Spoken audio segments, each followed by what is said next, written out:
जय हिंद साथियों। आज हम बात करने वाले हैं प्राथमिक शिक्षक संवर्ग और सहायक शिक्षक संवर्ग से जुड़ी हुई एक महत्वपूर्ण जानकारी पर। हमारी जो आज की जानकारी है वह प्राथमिक शिक्षक संवर्ग और सहायक शिक्षक संवर्ग की वरिष्ठ सूची से संबंधित है।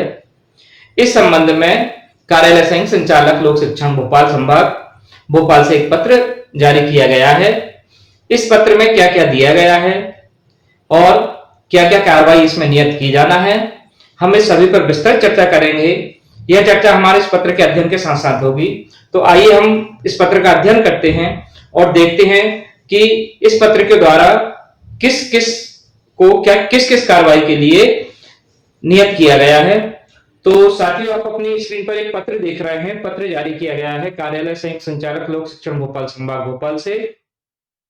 पत्र का जो क्रमांक है वह 135, दिनांक इसकी 12/1/2024 है। पत्र जो संबोधित किया गया है वह समस्त जिला शिक्षा अधिकारी भोपाल संभाग भोपाल को किया गया है।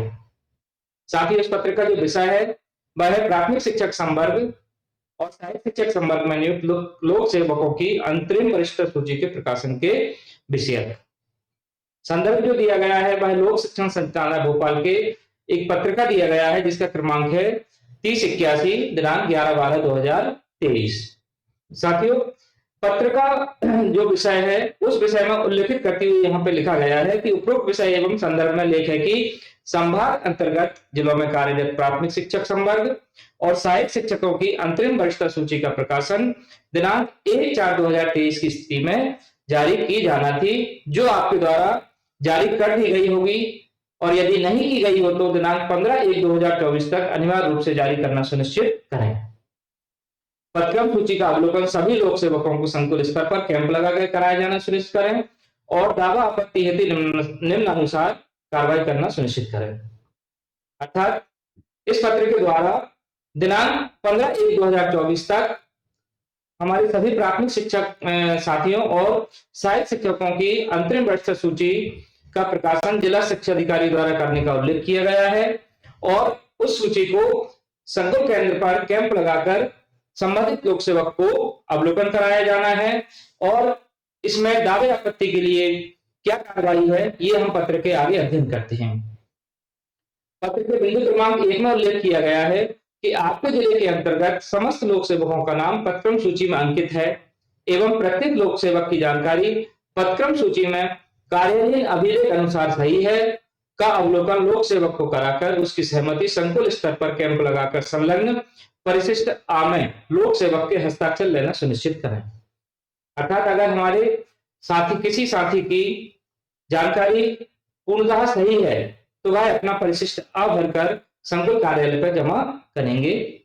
समस्त लोक सेवकों का नाम पत्रक्रम सूची में अंकित है एवं प्रत्येक लोक सेवक की जानकारी पत्रक्रम सूची में कार्यालयीन अभिलेख अनुसार यदि कोई संशोधन किया जाना है तो कैंप के दौरान ही संशोधन कराया जाकर संलग्न परिशिष्ट बार में लोक सेवक के हस्ताक्षर लेना सुनिश्चित करें। साथियों, बहुत महत्वपूर्ण बिंदु है हमारे लिए। इस बिंदु में यह बताया गया है कि अगर वरिष्ठ सूची में आपकी जानकारी में कहीं कोई संशोधन है, आप उसमें संशोधन चाहते हैं, तो आपको संकुल कार्यालय पर परिशिष्ट बार में संबंधित संशोधन की जानकारी भरकर देना है और साथ ही यहाँ पर उस जानकारी के साथ साथ हमको उसके समर्थन में जो भी दस्तावेज है वह भी वहां पर प्रस्तुत करना होगा। बिंदु क्रमांक 3 की अगर हम बात करते हैं तो उसमें दिया गया है कि यदि किसी लोक सेवक का नाम पत्रक्रम सूची में अंकित नहीं है, तात्पर्य नाम छूट गया है, तो कैंप के दौरान ही अभिलेखों से कर्मचारी की जानकारी का सत्यापन कर पत्रक्रम सूची में नाम जोड़ना सुनिश्चित करें और ऐसे जोड़े गए समस्त कर्मचारियों की जानकारी संलग्न परिशिष्ट सामने लोक सेवक के हस्ताक्षर लेना सुनिश्चित करें। अर्थात अगर हमारे किसी साथी का नाम वरिष्ठ सूची में नहीं है, वरिष्ठ सूची के प्रकाशन में उनका नाम छूट गया है, तो वह साथी परिशिष्ट सा पर अपनी जानकारी संकुल कार्यालय पर जमा कराएंगे और संकुल फिर इसके लिए आगामी कार्रवाई करेगा। बिंदु क्रमांक 4 की अगर हम बात करते हैं तो बिंदु क्रमांक 4 जो दिया गया है कि संलग्न परिशिष्ट दाम में ऐसे समस्त लोक सेवकों की जानकारी जिनकी जानकारी में संशोधन परिवर्तन किया जाना है कि संख्यात्मक जानकारी संकुल प्राचार्य विकासखंड शिक्षा अधिकारी को तथा संकलित जानकारी जिला शिक्षा अधिकारी परीक्षण उपरांत इस कार्यालय को भेजना सुनिश्चित करेंगे। अर्थात प्रपत्र जो परिशिष्ट दा दिया गया है वह हमारे वरिष्ठ कार्यालय से संबंधित है। इसके बाद बिंदु क्रमांक 5 पर जो हमको दिया गया है कि ऐसे प्राथमिक शिक्षक संवर्ग जिनका अंतर्निकाय संविलियन दिनांक 1/7/2018 से पहले हुआ था, उनकी वरिष्ठता नवीन निकाय में उपस्थिति दिनांक से मान्य होगी। साथ ही यही एक महत्वपूर्ण बिंदु है कि हमारे ऐसे सभी साथी प्राथमिक शिक्षक संवर्ग के जिनका संविलियन 1/7/2018 के पहले हुआ है, तो उनकी वरिष्ठता यहाँ पर नवीन निकाय में उनकी उपस्थिति दिनांक से ही मान्य होगी। और प्राथमिक शिक्षक संवर्ग तथा सहायक शिक्षक संवर्ग जिनका स्थानांतरण अंतर जिला हुआ है, तो उनकी वरिष्ठता जिले में कार्यभार ग्रहण करने की दिनांक से मान्य होगी। अन्य विभाग से प्रतिनियुक्ति पर आए लोक सेवकों के नाम इस सूची में सम्मिलित नहीं करना है, इसका विशेष ध्यान रखा जाए। अर्थात ऐसे लोक सेवक जो कि प्रतिनियुक्ति पर कार्य कर रहे हैं अन्य विभाग से आए हुए, वह इस सूची में सम्मिलित नहीं होंगे।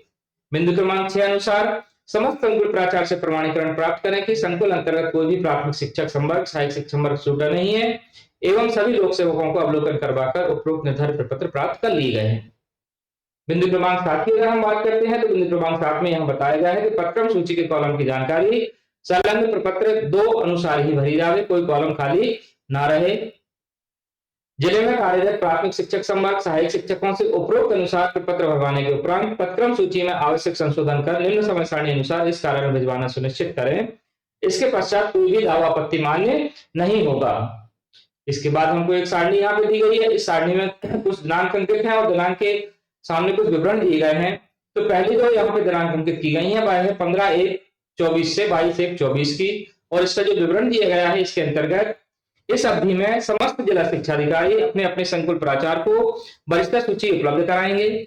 संकुल प्राचार्य अपने संकुल अंतर्गत उस सूची को चस्पा करेंगे, अधीनस्थ लोक सेवक जो उनके हैं उनको अवलोकन कराएंगे और संकुल स्तर पर कैंप आयोजित कर प्रत्येक प्राथमिक शिक्षक और सहायक शिक्षक से निर्धारित प्रपत्र आ, बा और सा जो भी उस पर लागू हो रहा है उनमें से कोई एक भरवाकर उसको प्राप्त करेंगे और दिनांक 22/1/2024 को विकासखंड शिक्षा अधिकारी को जमा करेंगे।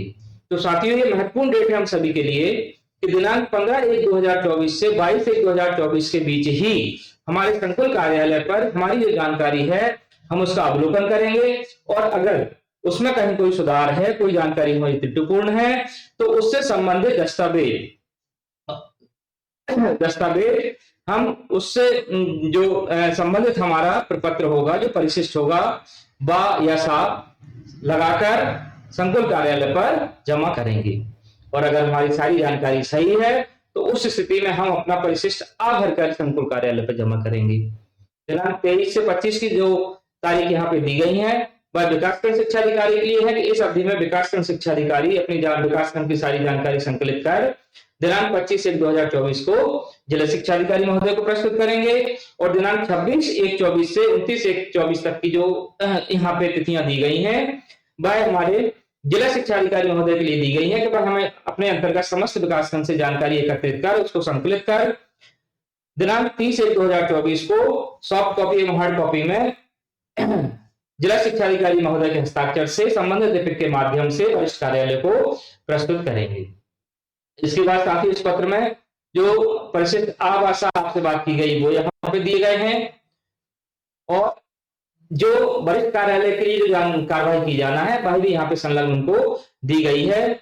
इसके बाद जानकारी किस रूप में भरे जाना है, जो उनको सूची तैयार करना है तो वह कैसी है, उसमें यहाँ पे उनके लिए यहाँ पे दिशा निर्देश दिए गए हैं कॉलम के अनुसार कि किस कॉलम में कौन सी जानकारी हमारी रहेगी। 28 कॉलम का हमारा टोटल जानकारी यह रहेगी जिसमें भिन्न भिन्न कॉलम में जो जानकारी होना है हम उसके हिसाब से अध्ययन करें। तो साथियों इस जो आपको यहाँ पे ये प्रपत्र दिख रहा है इस प्रपत्र का भी आप अवलोकन करें कि हो सकता है कि जो जानकारी हमारे पास आए उसमें हम स्पष्ट ये ना कर पाए कि किस कॉलम में हमारी कौन सी जानकारी होना है। तो यहाँ से हम देख लें कि हमारा ये जो कॉलम है इस जानकारी की निर्धारित है।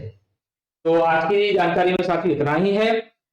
उम्मीद है आपको जानकारी हमारी लाभप्रद लगेगी। साथियों निवेदन है कि अगर आपको हमारा ये प्रयास अच्छा लगता है, आपको इससे कुछ लाभ मिलता है तो आप हमारे चैनल को सब्सक्राइब अवश्य करें और हमारे इस वीडियो को लाइक और शेयर भी अवश्य करें जिससे कि हमारे और साथी भी इससे लाभान्वित हो सकें। धन्यवाद साथियों।